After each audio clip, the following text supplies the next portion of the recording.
TwoSun Tuesday. That part of the week where you can generally forget just for a moment that you haven't even hit the halfway point of the week yet. Oh well. Let's go ahead and talk about these guys here. This is TS207, another RattleSnake design. And you're probably wondering, probably not because you've seen the thumbnail that I have for it, but if you're ignoring that, then you're probably wondering why I have two of them sitting here, and that's because this guy comes in a drop point and Tonto variant. The blades are fairly similar. You just have a little bit more of a curve from the drop point kind of going on that one, and a little bit more of that chisel tip on the Tonto there. This thing has a very, very neutral handle to him. Just kind of a straight coffin-esque kind of design there. And it's pretty darn comfortable because of that. It's not an ergonomic masterpiece, obviously.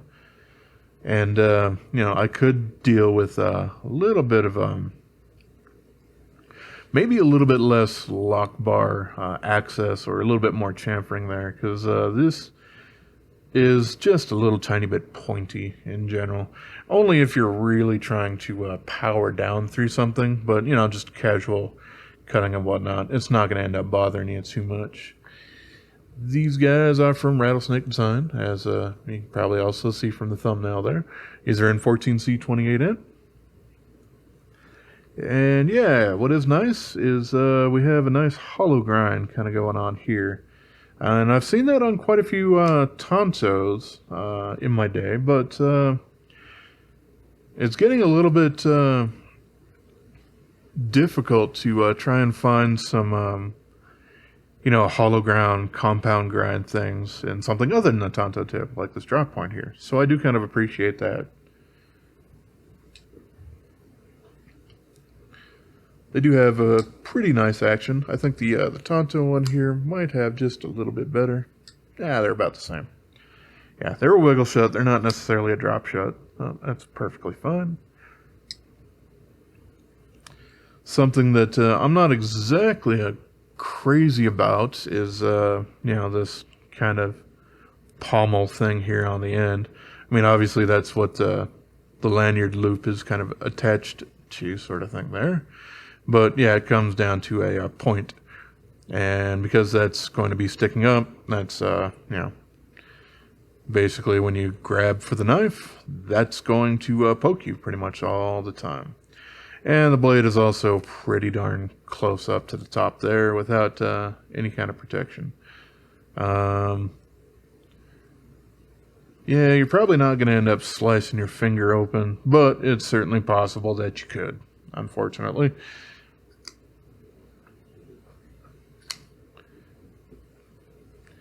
Now these G10 scales, this is, they're gray. It does have a little bit of a blue tint, but not as much as some. I would call it a little bit more of a slate kind of color or something like that. It does a pretty darn good job. It has some interesting milling kind of going on there. But for the most part, it's pretty much just kind of decorative. In general, you're not end up going to be feeling a lot of these different pockets. So it would probably feel about the same if it was just, standard cylindrically contoured. But that's the prerogative of the designer there for it. Does have kind of their smaller pivot screw sort of thing there, not their standard one like you would see on something like this guy here.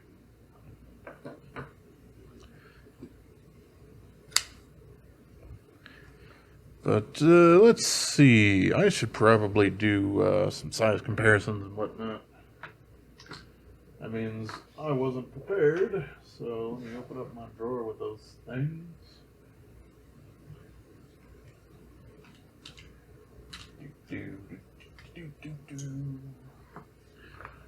All right, we're gonna do a lot here. How about if I move you down here a little bit? All right, there's a Kalashnikov 74. Here's the rat number 1.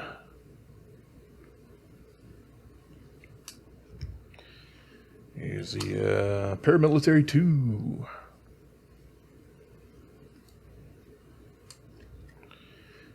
Sprydico Enduro.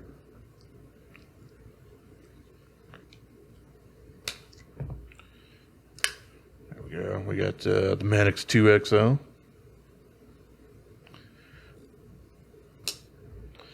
And the Benchmade 940. So I hope one of those knives probably helps you out a little bit on coming to grips with the size of this thing. Speaking of, I can also do a little bit of measurements.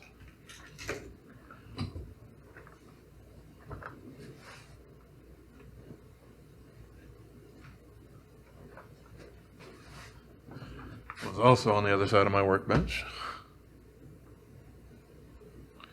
Apparently my phone's running low on battery, but that's fine.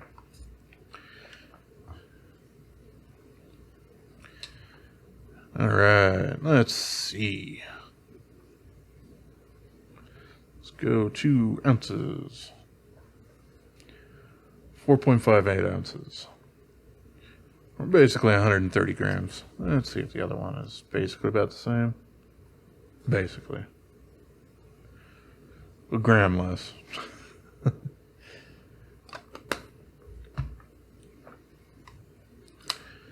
Alright, blade length. Just a touch under 3.5, so probably like 3.49 inches there. And this is contoured, but I suppose since I'm here, yeah, we got 3.8 essentially millimeters on the blade stock thickness there. All right, so yeah, I was saying these handles are contoured, so they are going to be, yeah, a little thick. That's basically 0.68 of an inch. So yeah, a little thick. I could actually, I don't know, I was thinking if they nested these inside that G10, it would probably help save certainly quite a bit on the that standard thickness, but would probably also help on kind of that edge going on there on the liner. But oh well, it's not. We have some very, very large gear type jimpings sort of going up on top there. And in general, their kind of generic pocket clip sort of thing going on there doesn't actually bother me too much on this one. It's not basically having that end fold just sit on that the inside of my pinky knuckle, which is always super uncomfortable. You know, you do end up going a little bit more further forward than that. Works out all right. All right, I can go ahead and take this down though, because I do like to look on the inside of these things. Obviously, I don't need to do both of them because they are identical outside of the blade going on there. So we do. On these particular ones, though, we do have a flat screw going in for the pocket clip there. As you can see, though, they're fairly tall, so it's not really giving you much of an advantage over having the dome screws there. But it is a little different. But yeah, you do need to take that pocket clip out to actually get to that screw back there.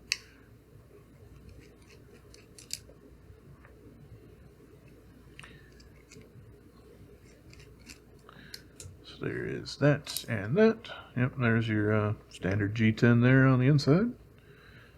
And yeah, you can see it's definitely trapezoidal in nature, where it's very gradual, but it is a little thinner here than it is up towards the tip there. There we go. That's popped off.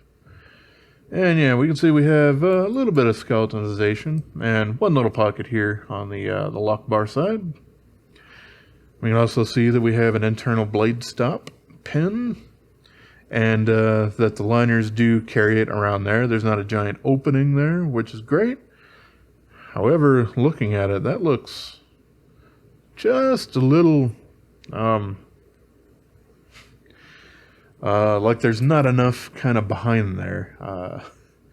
I would like probably a little bit more, but obviously you're not putting pressure forcing that way on it at all, so that's really not going to be a problem, but it does kind of look a little less than optimal for that. We got their ceramic bearings. We don't really have any races or anything going on there. It just kind of rides on the steel, but that's perfectly fine.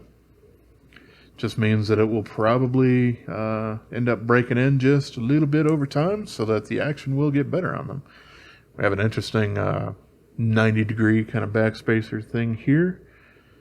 I am actually tempted to grind off this whole lanyard impact point there because I don't really personally like those things anyway. They just end up being a little bit more uncomfortable for me to pull it out of my pocket.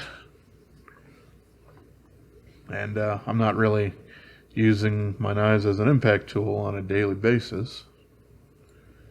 I don't know what the heck that was there on my thumb. It just kind of showed up.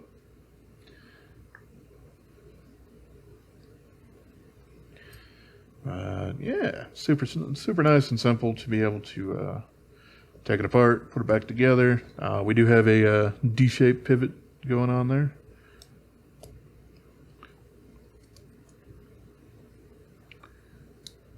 Fairly simple to put back together, but yeah, this screw back here on the post can get a little temperamental with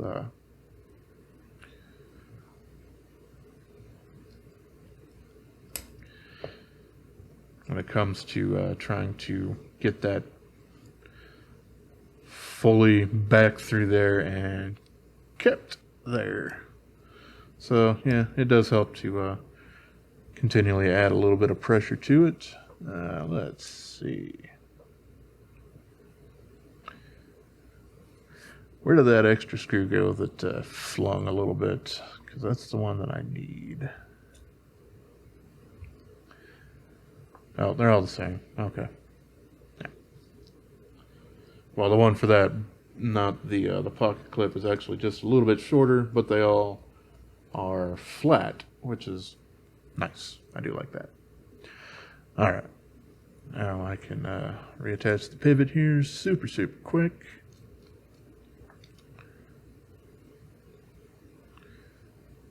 And these actually do stick out a bit more than some of their larger counterparts. That's a little loose. Still just a touch loose. There we go. All right, yeah, we can slap that pocket clip back on there.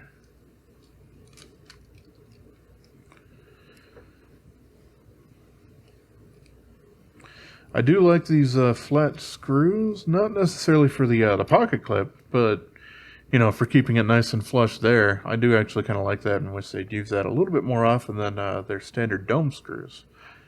But oh well. Yeah, that's basically everything I really want to talk about with these guys. It's kind of an interesting knife. I really do appreciate having a hollow grind on a drop point because that doesn't seem to be super popular at the moment. But yeah, the handles are just a little uncomfortable due to that over there.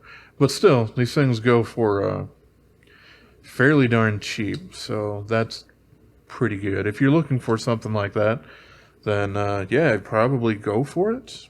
But I would also say if they have these things there available to you, as well as some of the other staples that they've done, like the TS127 or the 89 or something like that. A lot of the other Wong designs, they're a little bit more comfortable and whatnot, and using the same materials. So there you go. This is kind of interesting. You know, I honestly don't quite know exactly why I got both of them. I think I put in bids right around the same time. Geez, I want to say I got these things for probably somewhere in the 30s a piece. So, not a huge investment. So that's nice at least. But all right, as always, I appreciate y'all for watching. Have yourself a wonderful rest of your day, yo.